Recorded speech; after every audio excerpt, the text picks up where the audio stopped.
I found. And which truth is that? Knowledge is power. Seize him. Cut his throat. Stop.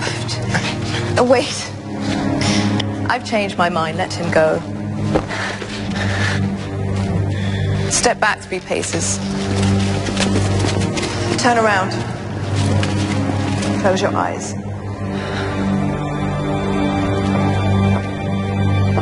Power is power.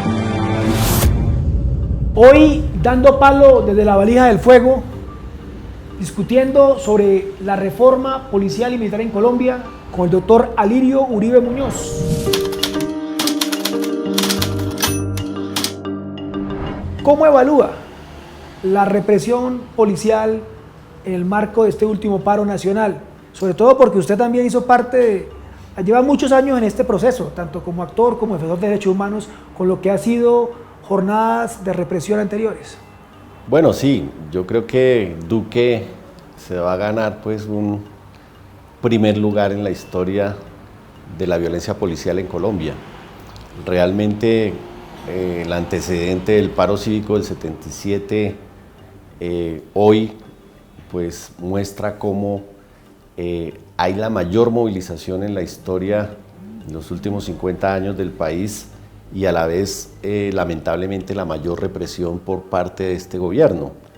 No es gratuito que ya estemos llegando a más de 87 muertos en este paro, también más de 80 jóvenes y jovencitas mutilados en sus ojos, más de 4.000 jóvenes detenidos arbitrariamente con torturas, con una cantidad de hechos terribles de violencia también hacia las niñas, hacia las jóvenes, hacia las mujeres. Creo yo que es terrible y lamentable también lo que constató la Comisión Interamericana de Derechos Humanos, de que este gobierno no dialoga, no interlocuta. Si ustedes miran, la primera recomendación de la CIDH es precisamente que se generen espacios de diálogo y negociación social. Este gobierno es sordo, mudo, no escucha, no habla, no dialoga, no negocia, y lo que ha hecho es utilizar la violencia policial para reprimir. Por eso mismo, por esa crisis tan evidente de derechos humanos, no le voy a preguntar si hay que reformar la policía. De hecho, usted hizo parte del debate del Código de Policía aprobado durante el gobierno Santos, hizo parte también del diálogo, o no sé qué tan diálogo hubo en el marco del paro nacional con el gobierno Duque frente a la reforma policial. Yo le pregunto es, ¿qué hay que reformarle a la policía? Y sobre todo, ¿cómo sería posible esta reforma? Porque ni en La Habana dejaron. Bueno, mira, ahí hay que hacer una reflexión histórica.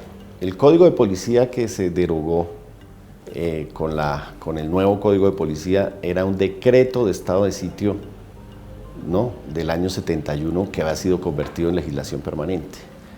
Por eso era muy difícil oponerse en ese momento, yo estaba en la Cámara de Representantes, a que se reformara el Código de Policía. El problema es que el Código de Policía que se reformó fue un código hecho por policías sin participación ciudadana y con una visión, digamos, arcaica de considerar que los ciudadanos son enemigos. Ese Código de Policía, lo dijimos en ese momento, yo le dije a los generales, con este Código de Policía ustedes lo que van a hacer es que la gente odie la policía.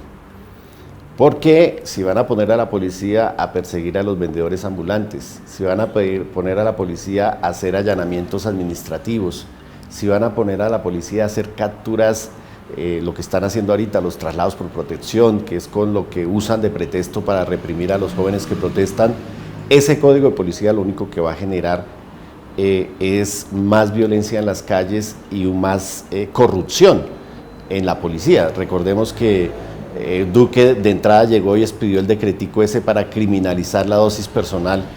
350.000 multas le pusieron a los pelados por el porte de la dosis mínima que es legal portarla.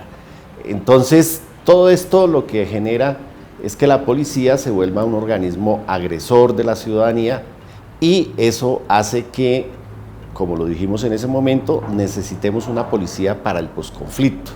Y eso tiene varias aristas. Una, civilizar la policía. Quitarle a la policía las funciones que corresponden al ejército, a los militares.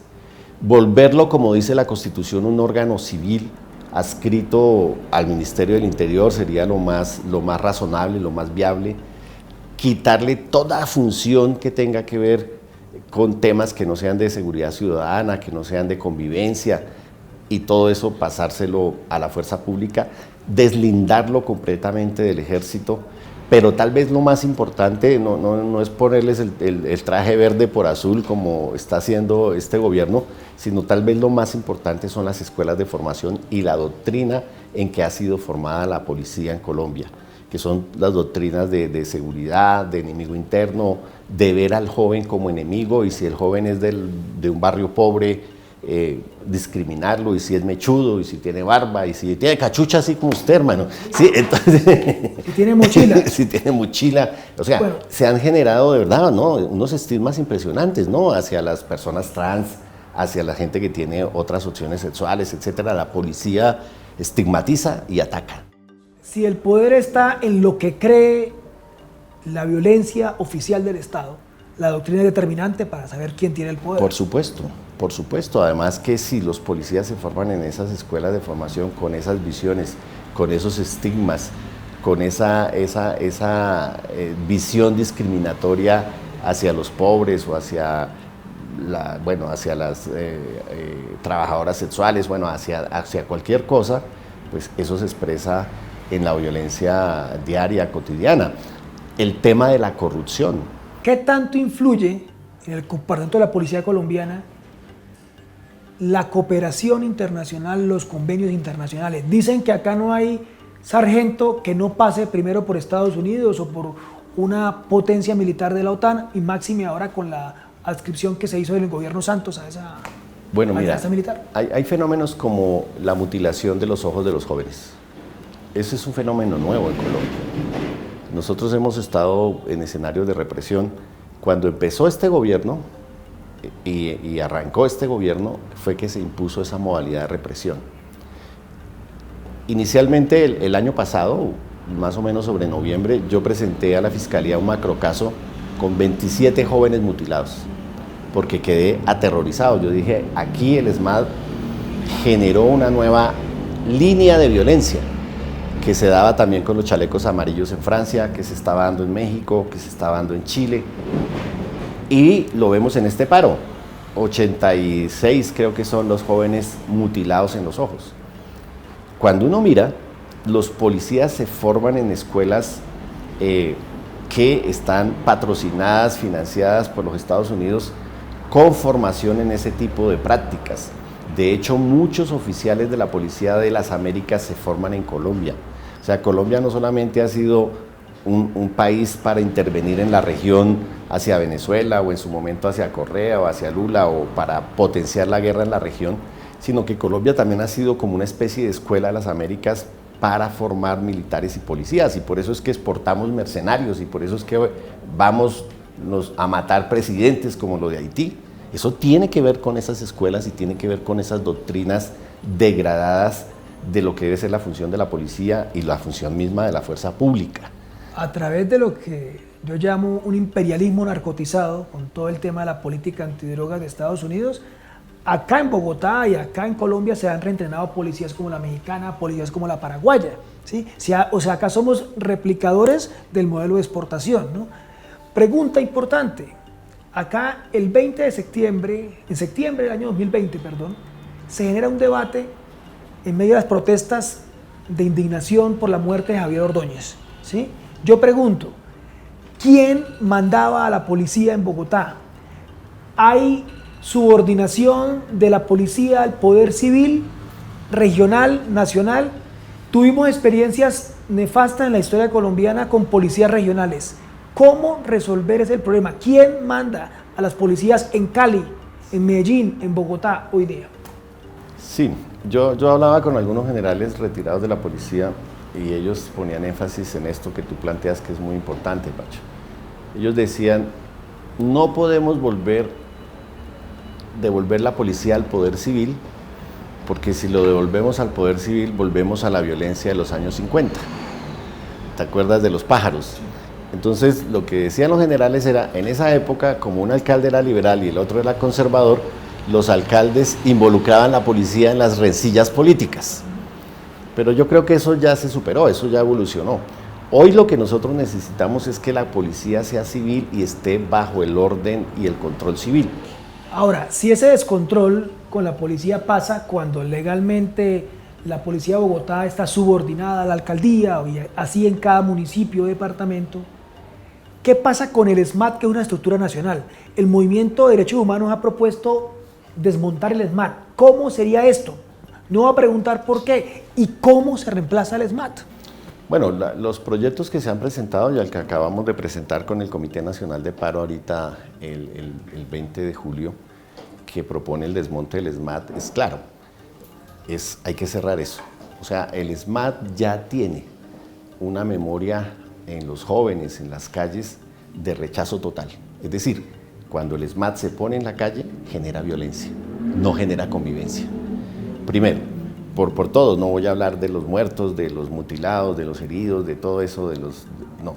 Pero lo que se proponía acá era que la fuerza disponible de la policía se recapacitara y se reentrenara para buscar otro tipo de formación y otro tipo más en crear casi que policías de convivencia.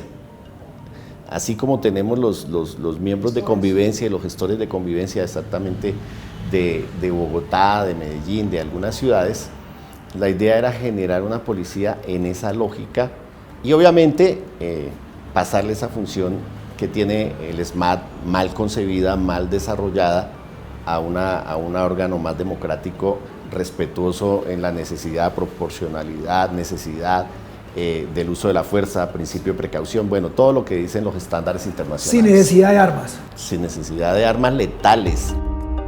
Muchas gracias, Alirio. El debate está vigente, el debate está latente sobre la reforma policial y militar en Colombia. Mientras la policía da bolillo y gases, acá seguimos dando palo desde la valija del fuego. Muchas gracias.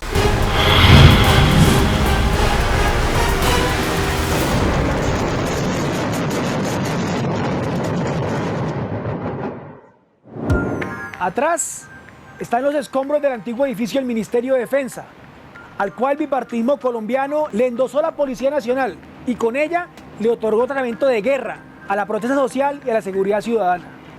Esas ruinas son una doble metáfora.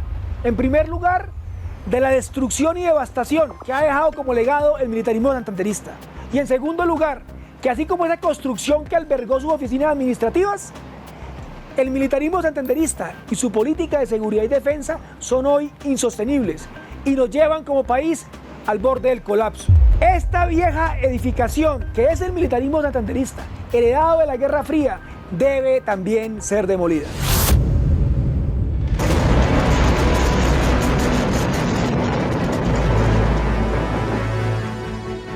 Un primer paso debe ser la transformación estructural de la desprestigiada Policía Nacional. La indignación popular exige el desmonte del SMAT. Por décadas la policía ha estado militarizada y politizada, imbuida en la doctrina de seguridad nacional. La policía colombiana fue absorbida por las fuerzas militares. Es policía política y militar, condensando las dos peores características de cada modelo. Una policía anticomunista, ideologizada hacia la derecha y adiestrada en tratar como enemigo interno cualquier inconformismo social. Una policía que simula subordinación al Ejecutivo, pero que tiene patente de corso para lo que quiere. Una policía que goza de su parcela en el Estado dentro del Estado, que es el gran complejo militar, económico y político del gueto militar, como lo llamara el general Valencia Tovar, y que por ello no responde a poder civil alguno, mucho menos al control ciudadano. Necesitamos recuperar la soberanía policial, porque hoy tenemos un satélite de la OTAN, un portaaviones de más de 200.000 agentes, copia y calco a la policía gringa. No es fortuito que se repliquen en ambos países los abusos policiales, los tratos sexistas y racistas, el contubernio con las mafias del narcotráfico, las redes de corrupción, la exportación de mercenarios y la represión violenta de las protestas. El creciente pie de fuerza policial y sus ingentes gastos no son la solución a los problemas de seguridad ciudadana, sino son un gran negocio capitalista. Reprimir a muchos lucra a unos pocos. La Policía Nacional forma parte del complejo militar económico colombiano. Ni en la Constituyente del 91, ni en el Acuerdo de Paz de La Habana, el establecimiento permitió que se repensara a fondo la fuerza pública. La actual policía es un lastre del régimen de estado de sitio, con maquillajes que la hacen cada vez peor. Las reformas del actual gobierno son ridículas e irresponsables, por decir menos. No es un problema de cambios cosméticos, reingenierías institucionales o recomendaciones fútiles. La actual crisis de la policía colombiana es expresión de una crisis más profunda, la del régimen político que tiende a reforzar su carácter autoritario y antidemocrático. Importante el debate aupado por el paro nacional y los proyectos legislativos de reforma policial derivados de este, que refuerzan el carácter civil, la formación en derechos humanos, la veeduría ciudadana, la exclusión del fuero militar y limitan el uso de armas letales y no letales. Pero está claro que los cambios a la política de seguridad no van a venir de este Congreso, sino de la creciente movilización ciudadana, que geste por fin un cambio político de fondo en el país.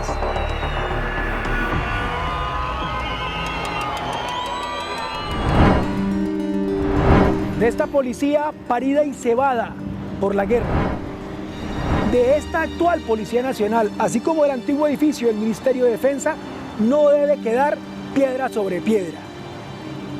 Es hora de dejar atrás este militarismo santanderista. Mientras seguiremos dando palos.